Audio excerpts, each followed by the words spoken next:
There we go. How we doing, everyone? Welcome back to another episode of the Richie Hicks Jr. Sports Podcast. Today, we'll be featuring the NL West Division, and we're going to give you our predictions and analysis on what's going to go down in possibly the most top-heavy division in all of Major League Baseball. I'm going to hit you with my divisional storylines and my predictions, and I'm going to let Zappy and Idris weigh in. Let the viewer just kind of soak up the bottom there.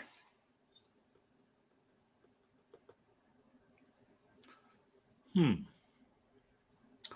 going to flip the Dodgers and the Padres. Okay, so you still got the Dodgers as the kings of this division. Yeah. I think that second place is going to be a battle, though, because the Padres really stepped up their stats this past season. Yeah, I'm going to go Dodgers, Padres, Giants, Rockies, and D-backs. I actually feel that the Dodgers potentially finishing second might be good for them because for once they won't be the favorites. Right.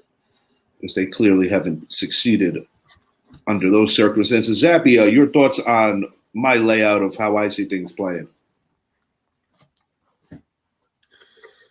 I mean, I think the dark horse in this division is going to be the San Francisco Giants.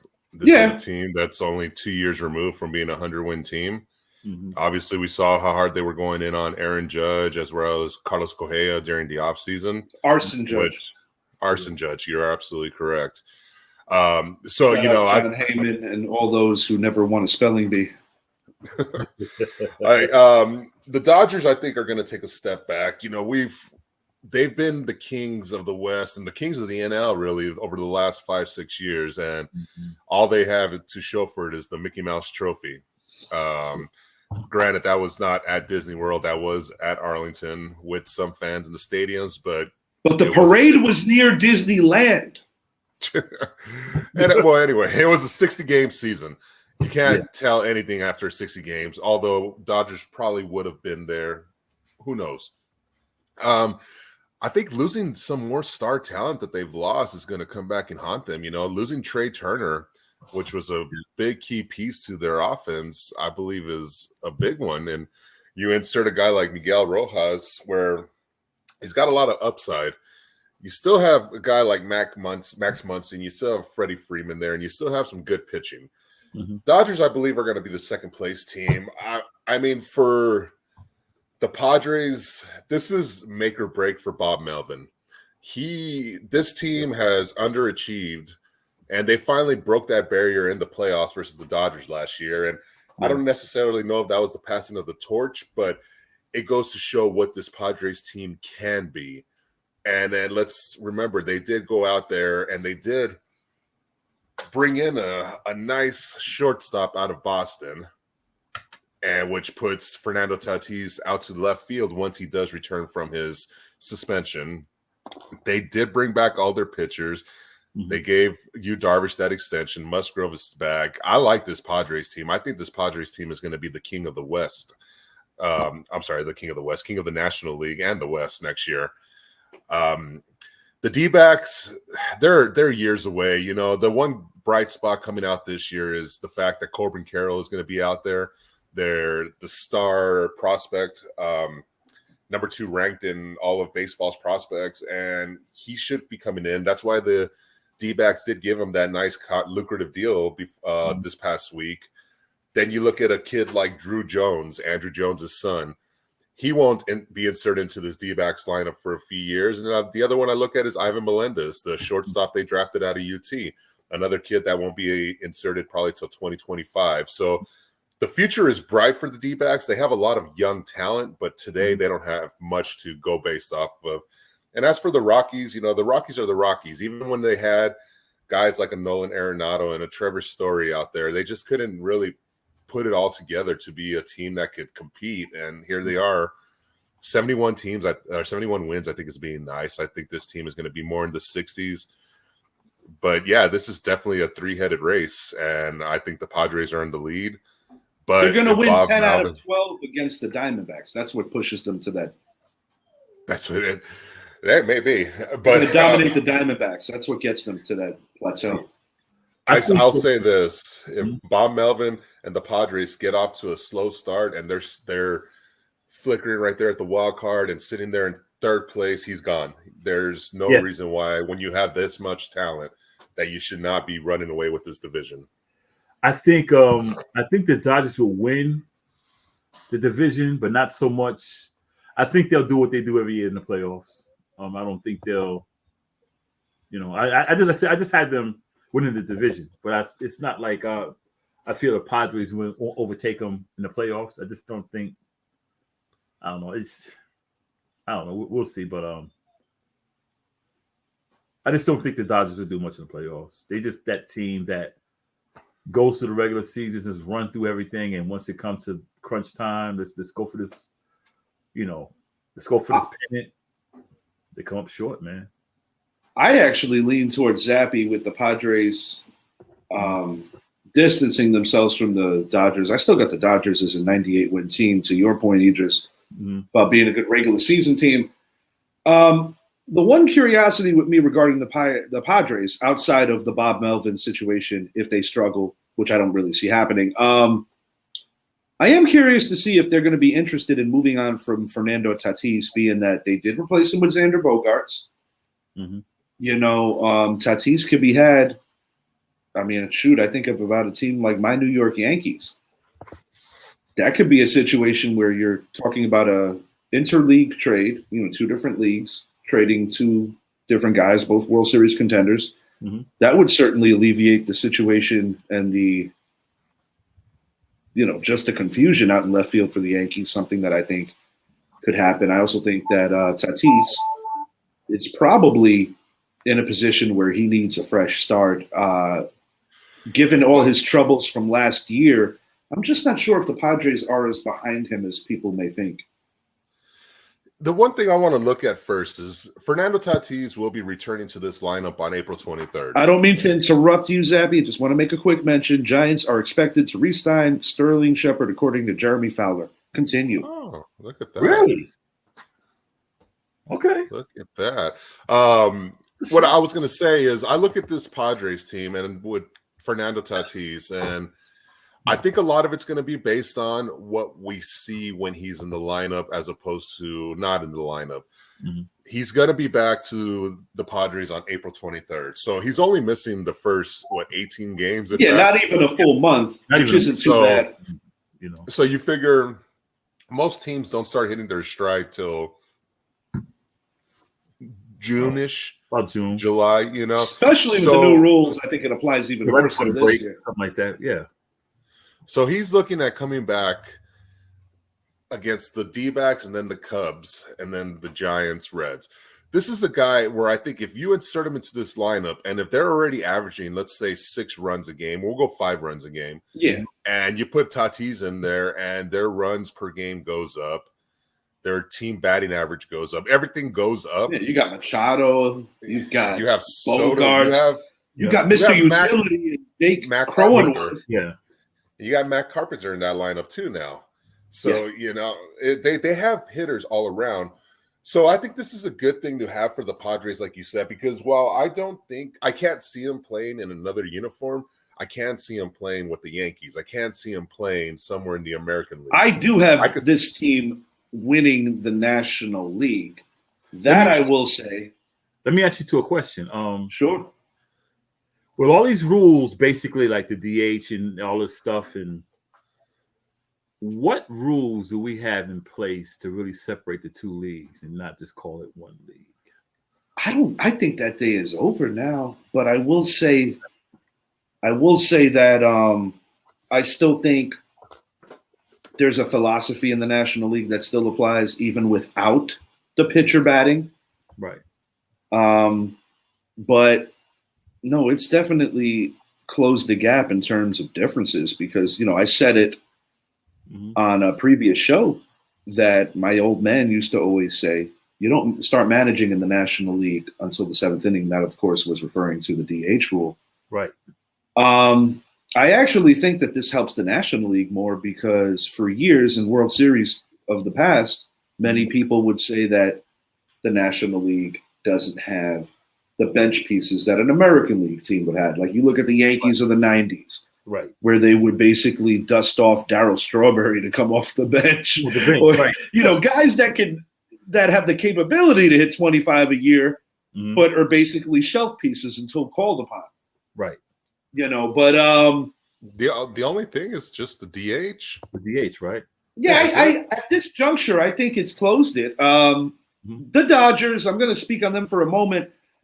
I have a feeling that Mookie Betts could have a bust-out kind of year, more likened to his time in Boston. He's been a good player, but I don't think he's quite lived up to the contract that he's got, although I do like him very much. Yeah. But yes, with the Clayton Kershaw annual 60 games missed, it seems like every year that man is missing time. I don't Guy's pushing 65. What do you expect? I thought he's like 70.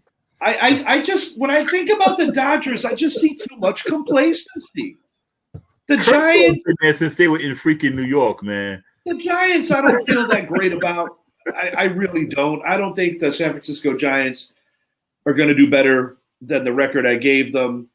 And to Zappy's point with Arizona, you have a potential Rookie of the Year candidate. Right. And the only reason I'm picking the Rockies, as I said, I wasn't exactly totally joking. I think they'll do good against the Diamondbacks in head-to-head play. And I also think the Rockies are going to split with the Dodgers. I think that'll be like their big surprise. They're big, like, oh, we took 6 out of 12 from the Dodgers. Padres are geared to win the entire thing this year. I believe they can. I'm calling – this is way early, but I'm calling for a 98 World Series rematch. We're going to be doing our AL East show in the near future. But, yes, I do have the Astros. The Astros and the Padres never played in the World Series, but sorry. You're right about that because they were both playing in the National League. Right. And the Astros will not win the American League this year. We are going to speak on that in further detail. Potential Cy Young and MVP winners in this division. What do you guys think? You can't discredit a guy like Julio Urias of the Dodgers. He is the defending Cy Young champ. He is.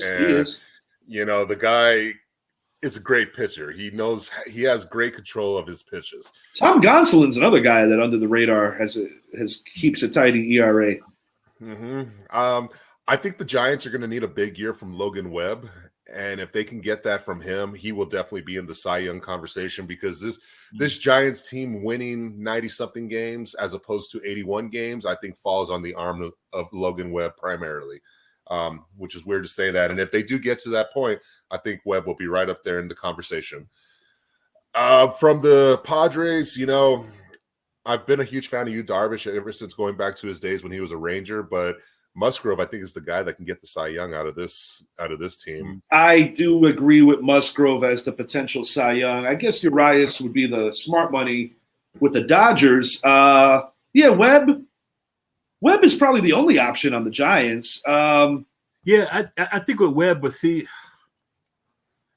I just don't see them doing too well. I mean, I see them doing all right, but they got a lot of work, man. I think what they did a couple of years ago was more of an aberration than what I expect from them consistently. I'm going Musgrove, man. Longoria is going to hit 25 this year. Just want to say that. Okay. Yeah. Okay.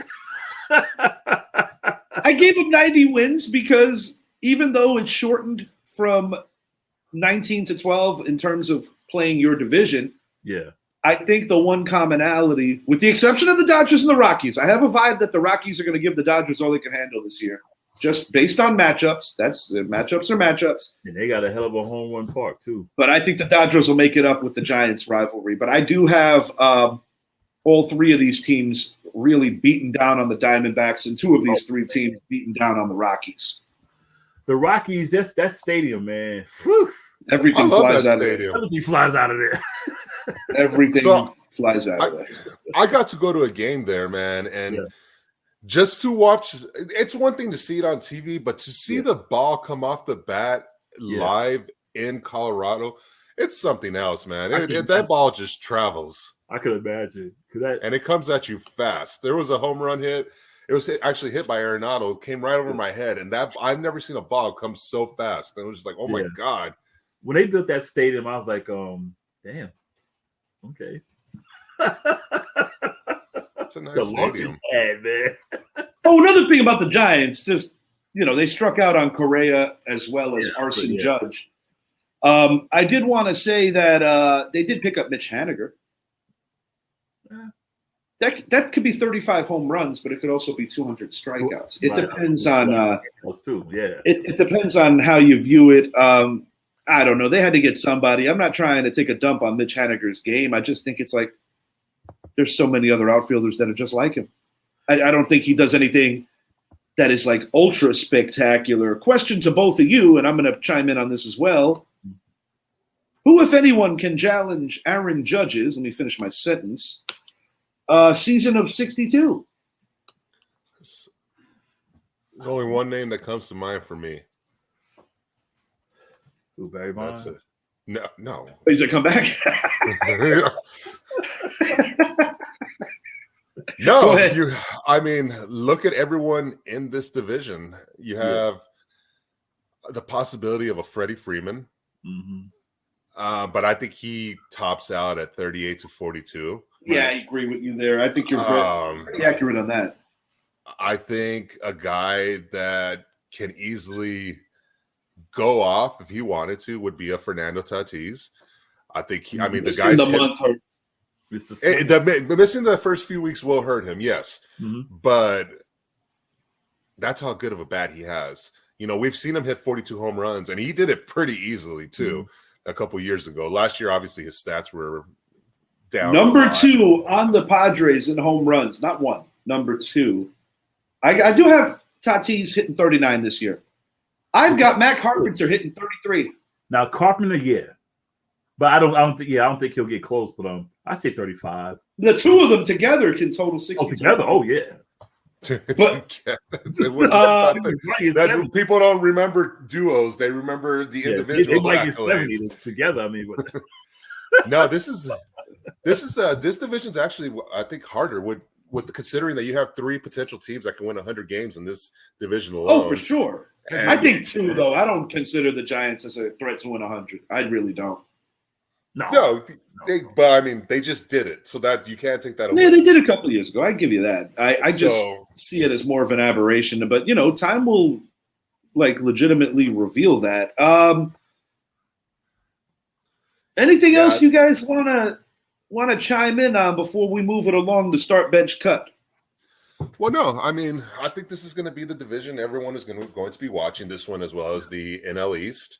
Mm-hmm. We're going to see some battles, and what's going to make things interesting is the fact that everyone plays everyone this year. So we're going to see a lot more of the Yankees, Padres, Yankees, Giants. That is going to be cool because you're getting potential World Series previews whenever you see the Mariners, Yankees, or Astros play any of the top 2 in this division, or even just getting to see the Yankees and the Giants.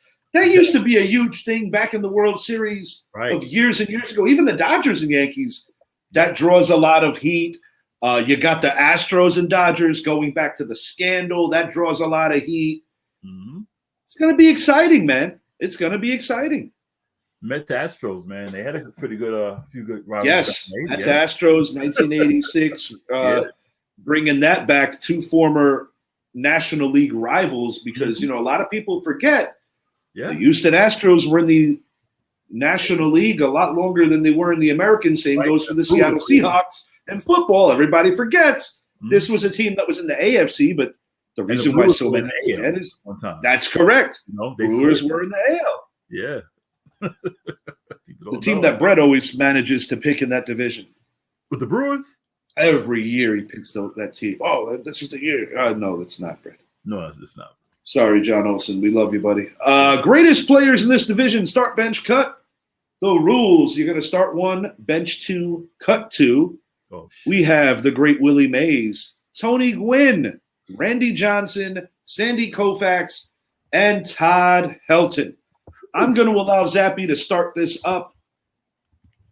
And perhaps we'll have a round 2. I don't know. It depends on how bad round 1 goes.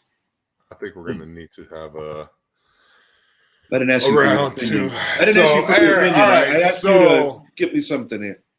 All right, you want something? We have ourselves. Let's see. Willie Mays, Tony Gwynn, Randy Johnson, Sandy Koufax, Todd Helton. We have 2 pitchers and 3 hitters. So I'm going to eliminate one of the pitchers immediately. I'm going to cut Sandy Koufax. What? Yeah. Let me do the Shaq. It's between Randy Johnson and Sandy Koufax for me. I prefer Randy Johnson better as a pitcher. That's me. A lot of the reason why he wasn't even better is because of the lineups he had around him.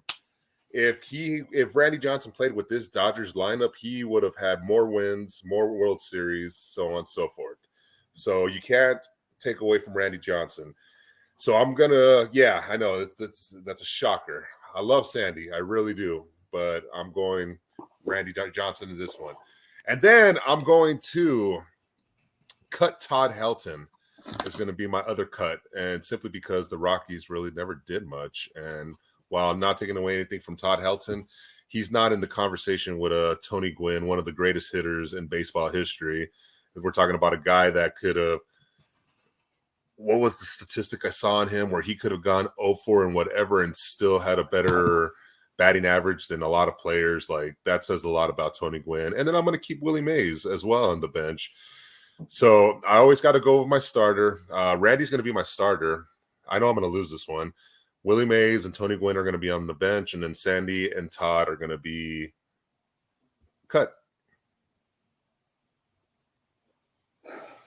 Okay. Disgusted with him. Anyway, Idris, you're up. I could tell you Sandy Koufax is not being cut. I'll tell you that right out the gate. And I'm going to tell you why I'm starting him regardless. Okay, let's hear this. He's a pitcher, never played in the minor leagues, never had a minor league game, became one of the greatest pitchers ever. Look him up. That right there tells me how bad this man was. Mm-hmm. Back in his day, they pitched 9 innings. Let's do it. You either you're going down with your sword. So that's cutting. I'm gonna cut Todd Helton for obvious reasons. Benching was it's cut bench you cut 2, you bench 2, and you start 1. Oh, okay. Well, I'm still starting Koufax, benching Helton. You're cutting Helton, cutting. I'm going to cut Randy Johnson. Why? Great pitcher. But I'm not going to use the thing where you say, he didn't hitting, because you still have to do your job. 303 wins. I know. And Koufax barely had 150 or 60. But Koufax pitched 9 innings. That's the difference. Which means he should have more wins. But see, with Randy Johnson, he pitched 7 innings, sit down, and someone else finishes off. So that's he did his job, but that's doing your job perfectly. One can make an argument. One can went into the war, and he fought to the bitter end. One can make an argument also that less teams meant better teams. One can make an argument that too. There wasn't as many middle of the road teams as your stat padding that record. Right, and that was my next argument. The bottom line is Zappy benched Sandy Koufax, and my final 4,875 strikeouts for Randy Johnson versus 2,396. Okay, and then we're talking about wins. Randy doubles him in wins. But can we make at least an argument that less guys struck out at less of a rate in the Koufax era because maybe they were better, hitters in terms of contact? Would that be something to debate? I think if you put Randy Johnson back in that era, he's striking out more guys. I guess we'll never know. What I do know is that you lost, Zappy. Idris wins. This is a very biased one. I'm providing the actual statistics. But you have a chance. You have a chance. Statistics. You have a chance for redemption. We're doing round 2. one of the scariest pitchers to ever stand up there when you see a 6'7" guy. Okay, Zappy, you lost. I just pulled up Sandy Koufax. Check this out. How many All-Star votings have Randy Johnson had? Go ahead. I don't know. I'd have to Koufax look up got all 7. that stuff. 4 World Series. Well, that's credited to. I mean, 3 Randy Cy Johnson played with Youngs. Seattle. 3 Cy Youngs. 2 World Series MVPs. Can we also factor in that the seasons were shorter when Koufax played? 3 times Triple Can Crown. we factor that in? That All the right. season was shorter? Triple Crown.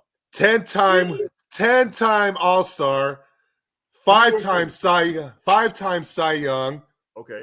How many World Series champions? Well, one, because again, that goes to the teams he played on. The Dodgers. The teams he played on. He played with A-Rod and Griffey. How many Triple Crowns? He played with the Expos. How many Triple Crowns? 1. Koufax got 3. Oh, Koufax got him on something. How many times was he the AL leader? Guys, He was the Major League Baseball wins leader. Perfect game. 9 times strikeout leader. He pitched 4 no I'm about hitters. to pull the Skip Bayless. Put your glasses back on. I'm saying it's a hard one. Well, it's easy to say Sandy, but I'm not. I can't take away. Johnson was hard to hit. He was. You don't have to take away anything. Ask, the only thing that you take away from here is DL. If you did a question, who was the better pitcher, and you did an actual survey, you're going to get more people saying Randy Johnson over Sandy Koufax. You're also going to get it fact. because more people saw Randy Johnson pitch that are still alive. Look, 4 no hitters is hard. Man pitched 4 no hitters, man. Yeah, that has so to count. Maybe that goes to prove the hitting is better today than what it was back then. Well, the averages would suggest otherwise. Oh, wow. Because the averages are better today. You see that hit. It depends how you look at it, though. The strikeouts are a lot worse today. Oh, well, yeah. That also.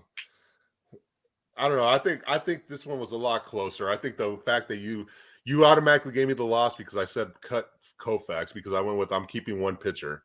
That's like somebody telling me, I'm going to take Jacob deGrom in the playoffs over Andy Pettitte. Our other stuff is the same. No, it's not. Yeah. Because I mean, look at who was a part of more playoff series, and answer goes to Koufax. 100%. Our thing is different, but the other guys, Gwynn and Mays, that stuff is.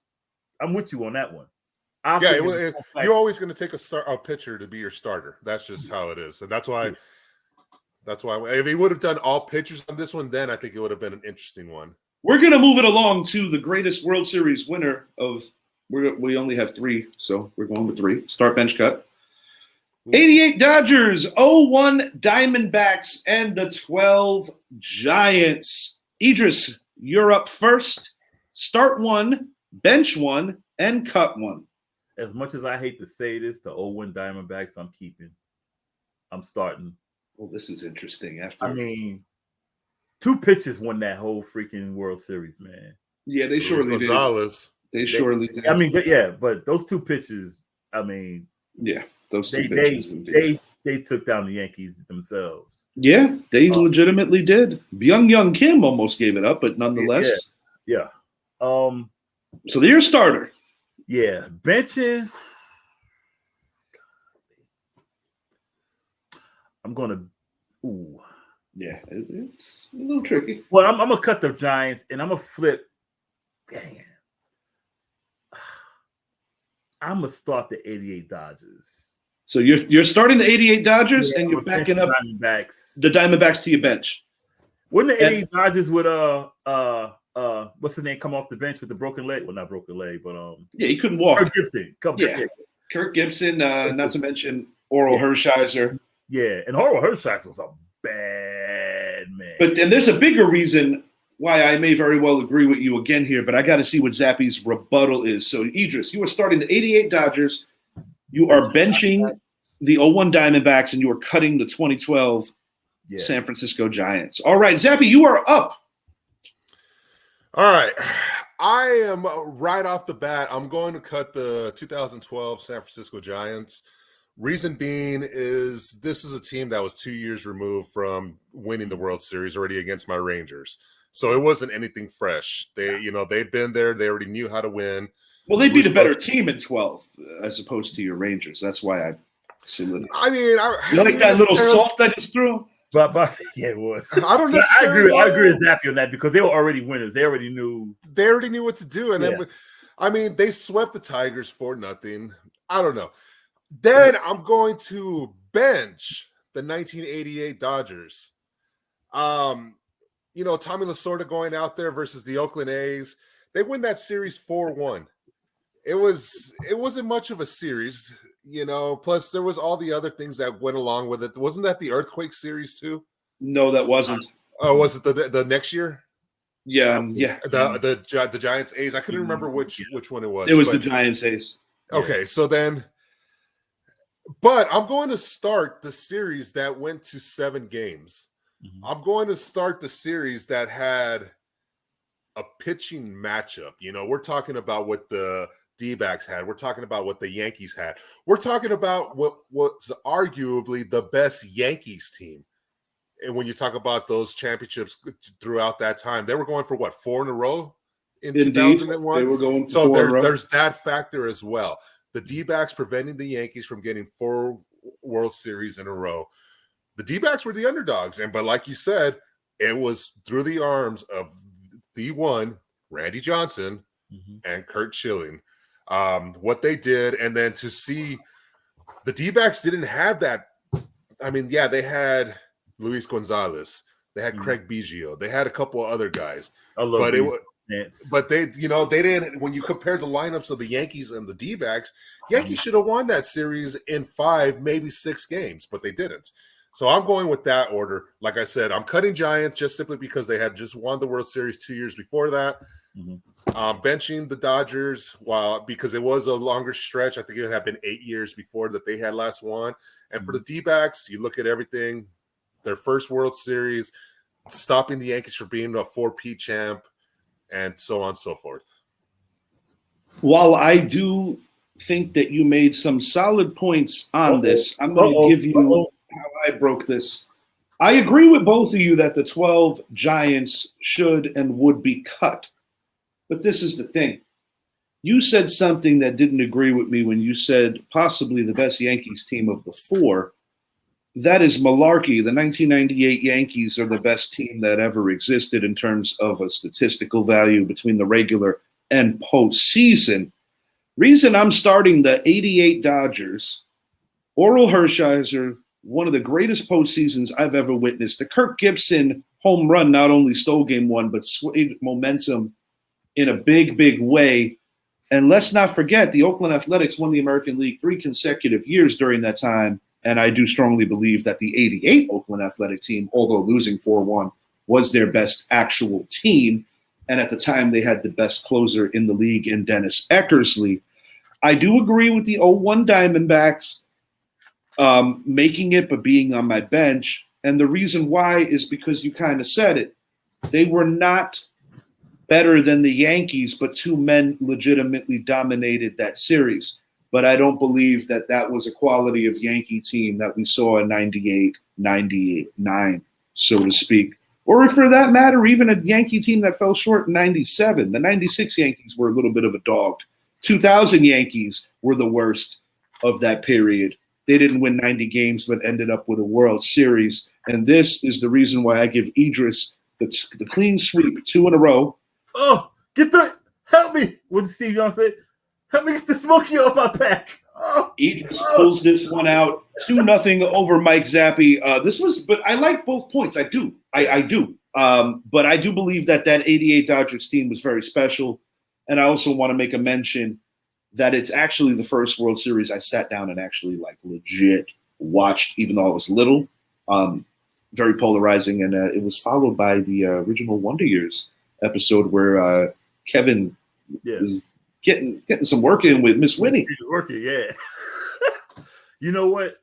I hate that 01 Diamondbacks team. Oh, you ain't lying. Played so badly.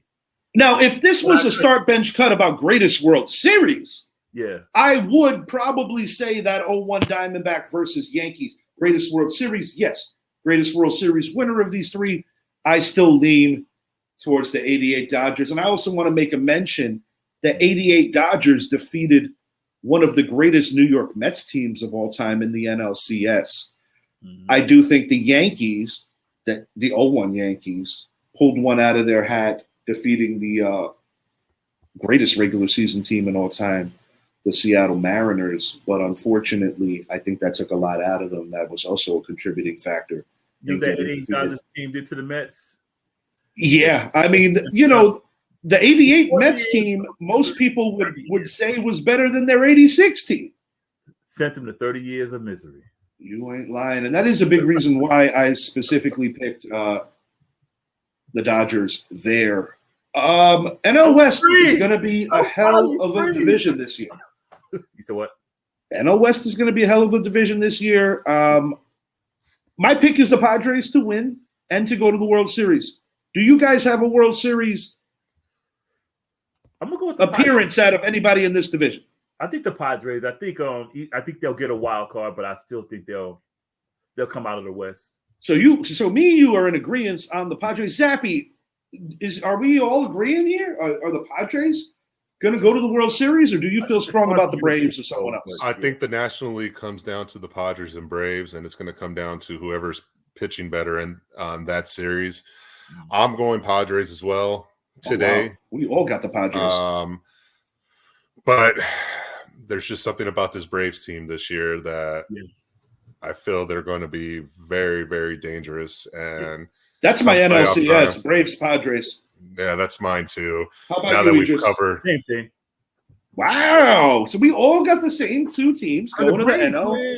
The Braves, yes, they'll look bad, but then when it comes to that time, they're like, okay, let's put it in gear. I think they play in a better division too. I think that they're more battle tested. And it speaks volumes on the Dodgers with the choke jobs they've done. And going back to last year, the Padres got beat by the Phillies, but in all fairness, the Padres are going to be much better from the talent standpoint this year. You got Tatis coming back. You added Bogarts. Yeah. You talk about Tatis, Soto, Bogarts. And we're going to – when Soto got traded as well as Bell, that chemistry takes a while to get down. Now you have the whole offseason. Good point. You have spring training. So I think this lineup is going to be a lot different as far as how hitting goes, having a better understanding of how to utilize your players, where to put them in the lineup, when to have Soto, which in most cases Soto's going to be hitting 3 or 4. There's just no way around that.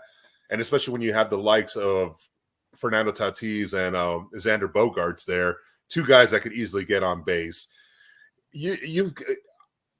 I challenge people, give me a reason, because I love the Braves. I do. But give me a reason why the Braves are better than the Padres.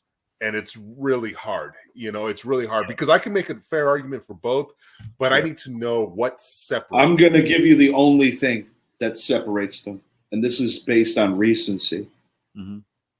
People on the Braves have won that elusive championship as a unit. Yeah. Bogarts did win with the Red Sox, but he wasn't part of this Padre culture. That is the one separating factor, in my opinion. Mm-hmm. But having said that, on paper, and you made a mention earlier in the show, Zap, about Melvin. Is he the man to take them there? That could be a holdup that will be revealed. You look at in the NBA, just to make an analogy. Mm-hmm. The Kobe and Shaq Lakers didn't get over Waddell Harris. They needed to get that Phil Jackson tutoring. Mm-hmm. So those are variables that will be revealed that could potentially make a difference. We're going to see Bob Melvin fired at game 65 and insert Joe Girardi, and they're going to just go on a winning streak. And wow, that would be quite the storyline after he ceremoniously was shown the door by not only the Philadelphia Phillies, but the 2017 job he did with the Yankees with the Baby Bombers that, in my opinion, to this day, no one has matched up better with those Astros than that one particular Yankee team. And I think it made me laugh because when he got fired, a lot of Yankee fans was like, watch him take the Phillies to the World Series. They sure did say that. Yeah, he did. Yeah.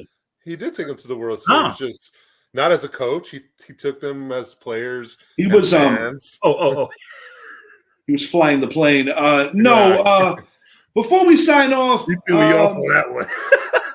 before we sign off, I kind of like Zappy's shout. I have one going down in the American League. Yeah. Where I believe that Don Mattingly, if the Blue Jays get off to an underwhelming start, he might be inserted to be the next Blue Jay manager, and that would definitely add a layer of spice to their daddies, because the Yankees have been the Blue Jays' daddies over the course of the last few years. Vlad has made it clear, similar to Ken Griffey Jr. years before him, that he's not a big fan of the New York Yankees, maybe not as venomously as Ken Griffey Jr. Yeah.